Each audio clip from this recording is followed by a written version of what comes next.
engagement.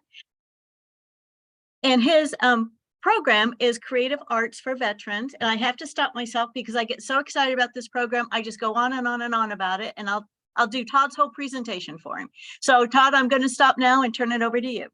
Great. Hey, thank you so much. Really just appreciate the opportunity to be here today. And so I think I just want to make sure, can you see my slides?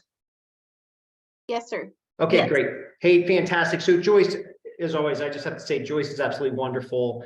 And I think we've had a lot of success with CAV in particular, and I'm going to talk about really today the CAV book.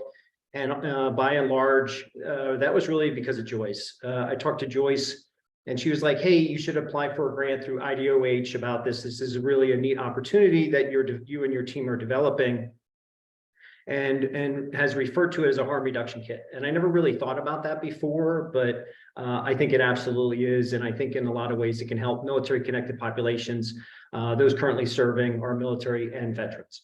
And so with that, we are CAV as in Creative Arts for Veterans. We've been around for about 3 years.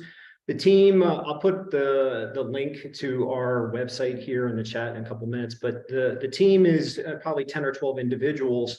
But really what I want to talk about today is the CAV book. And so the team that created the CAV book, you can see I'm at Indiana University. I work for the Center for Rural Engagement and also a senior lecturer in the Department of Criminal Justice. By background, I'm a human rights philosopher. And so CAV started about 3 years ago. I transitioned from active duty military service. I served almost 3 decades as an enlisted soldier and then as an Army officer. And transition was really hard for me. Didn't see that coming, so to speak, but I just, from who I was for, my whole adult life had significantly changed when I left the military. And so trying to reincorporate myself into becoming a civilian and just changing the way I did mostly everything, it was difficult. And so a friend of mine who's an art therapist invited us to a wellness workshop, and I went, and I'm not artistic at all. And, you could say, pun intended, I was drawn to it. And that really began the beginning of, there's an intentionality and mindfulness with using art. And from a profession like the military, which is fairly stoic in that you suck it up and drive on, you get comfortable with being uncomfortable. The military is getting a little bit better, but it's still, you shy away from mental health. It's seen as a weakness in the military. And so that's problematic. And I think a lot of times when you leave military service, those ideas of mental health and seeking help and well-being are further exacerbated based on how you've been inculcated for years, if not decades, in the military. And so we've been around the state. We've done many art-based wellness events. And one of the things that came out, just move to the next slide. One of the things that came out in these art-based wellness events. And so we would either use art, for 90 minutes to 2 hours with veterans, or also equine assisted activity or equine assisted learning. And we've opened up the aperture a little bit in the broader spectrum of art to now include yoga and Tai Chi in our portfolio. And one of the things that I really noticed that I never thought about once we started this is veterans, when we engage in art, they have the ability to express, right? And through nonverbal means, and that's incredibly powerful for people. And right, and there's a lot of people that have felt and suffered with trauma. There's plenty of cases of civilians and children that have had significantly more trauma in their lives than military. I'm not discounting that at all, but this program is really focused on veterans and those currently serving, just because that's my background and I speak veteran and very, very comfortable with that community. And when we've done these different events in communities, after the fact, I've always have veterans come up to us afterwards and like, hey, this was great. Really love the opportunity. When are you coming back? And, it kind of wore on me a little bit because I don't know when I'm coming back to your community. It depends on, I have a day job and you guys are busy and, maybe I'll be back in 3 months. And I do go back, but I think one thing we definitely recognize, right, that anything that can help regarding mental health and well-being, you probably have to do it more than once every 3 months or semi-annually. And it got me thinking about maybe in some ways we can develop a take-home version of CAV, of Creative Arts for Veterans. And that really became, or that was the impetus behind this thing called the CAV book. And so the CAV book is a therapeutic guidebook.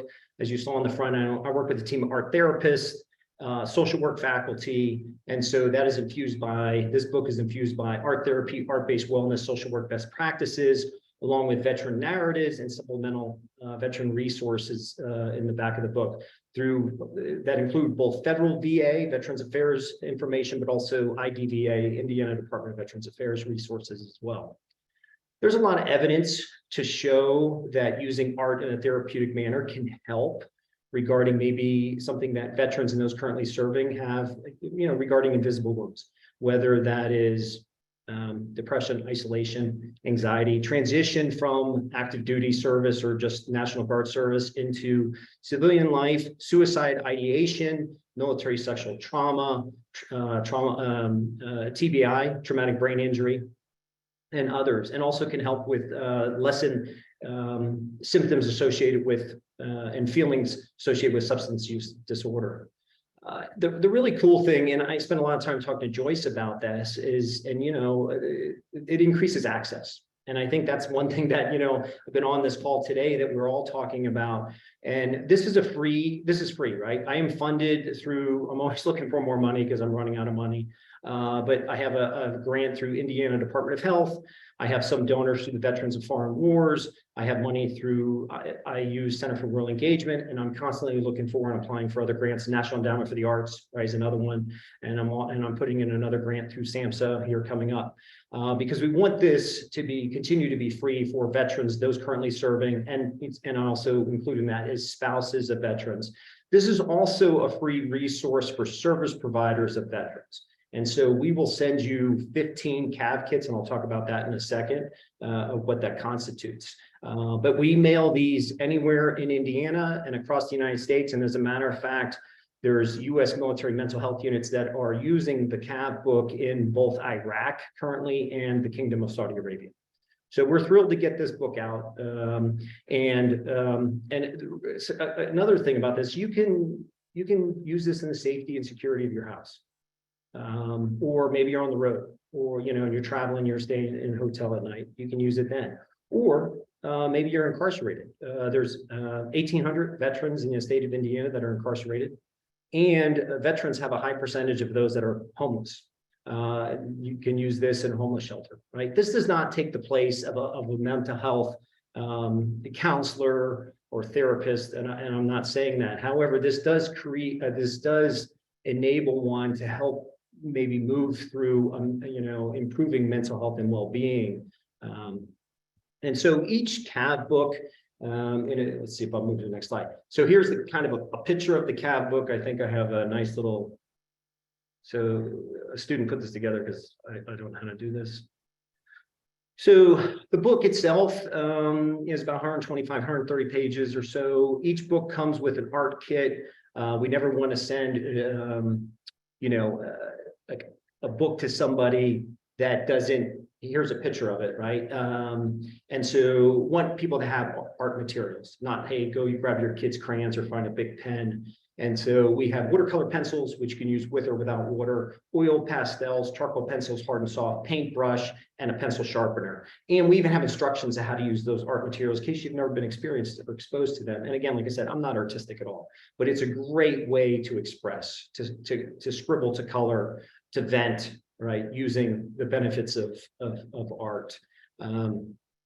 And let's see, I think I have one more slide. There's our website. And again, as a service provider, you can go to our website, you work with veterans, you scroll down to where it says, get your free copy. And then from there, you just fill out the request, we mail it, and you can order up to 15. And like I said, every book comes with an art kit. I'm going to stop sharing and I'll just talk for a couple more minutes.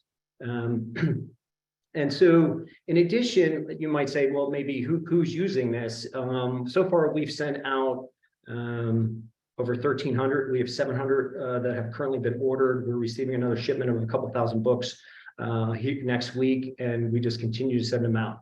We get requests, as I mentioned, all across the United States. which I'm absolutely thrilled about, and really want these for any veteran. So currently in Indiana, art therapists, recreational therapists, social workers, palliative care, hospice care, family counseling, recreational therapy, fire and paramedicine, right? There are, fire units that do health and welfare checks on citizens. Some of them are veterans and some of them are alienated or isolated or lonely, and this might be a good tool that they can use. So we've had, a groundswell of a lot of different support from a lot of different service providers. Public library as another venue to pass out these books. And I think just creates a neat space for veterans. In addition to that, last thing I'll say is I've had multiple veterans that have reached out to me about this book, that it provides them an opportunity when they hang out with each other or go to a coffee shop, catch up, once a month or whatever the case may be. This book is a kind of a platform or a jump off point of where they can talk about moral injury or survivor's guilt, that they never would have had that conversation before, because how do you broach that? But it's in the book, right? And we have portions in the book that are psychoeducational. So we do talk about suicide and suicidal ideation and moral injury and survivor's guilt and resilience and post-traumatic growth, right? This book is instructional based, and the way we designed it is and it's also, from feedback I received with different therapists, they use this to augment what the protocol that they're using with their clients, but also it provides an opportunity, whether a therapist works with a client or not with this book. We set it up in such a way where all you have to do is open the book. It's very instructional based, it's chapter based, it's step by step. And so hopefully in some ways it increases access, and veterans, it provides one more tool in their tool bag, so to speak, because as we all know, life is hard, and a lot of people have suffered significant trauma. And if this can help in one way and improve somebody's social well-being and health, hey, that's what you want to do.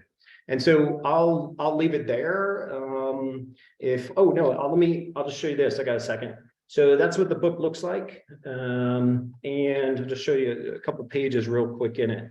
And it's very set up for like military kind of perspective, with some overlays and some graphics, right? So there's a comfortability there, I think, of what people have experienced, no matter if you were in the military for 3 years or 30 years, it doesn't matter. We're all connected. And then it goes into different emotions and colors, a different type of art exercises.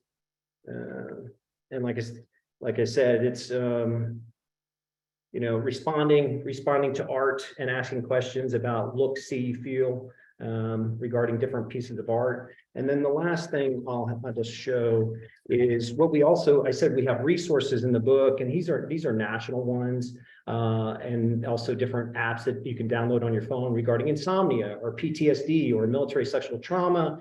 And then here is the Indiana Department of Veterans Affairs information that you're entitled to particular benefits, but you're not sure who to contact. There's a QR code there. You take a picture of it. You touch which county in Indiana, it puts you in contact with the information for your veteran service officer, who is essential in your county for ensuring that you have the benefits you're entitled to.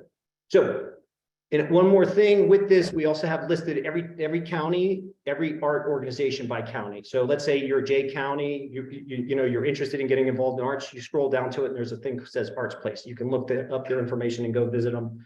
And maybe that gets you interested in doing some in-person art stuff. And so with that, hey, just want to say thank you so much. I really appreciate the opportunity. And if you work with veterans, and I'm sure everybody does, please feel free to order some books. Thank you. Thank you, Todd. Like I said, I love it. I love it. I love it. I love this program. I've got books in my trunk. I throw them in my briefcase. I felt bad last couple of hospital visits. I had run out and didn't refill. So I always try and carry them with me. You just never know who you're going to come across. I've shared with you a couple situations that people came up to me and said, oh my gosh, I'm working with this individual. This is going to be perfect for them. And I was like, here, take mine. So excited. Love it. Love it. Love it. All right. Well, thank you again, Todd, for taking time out to present. I'm now going to turn it over to Kathy Moore, and she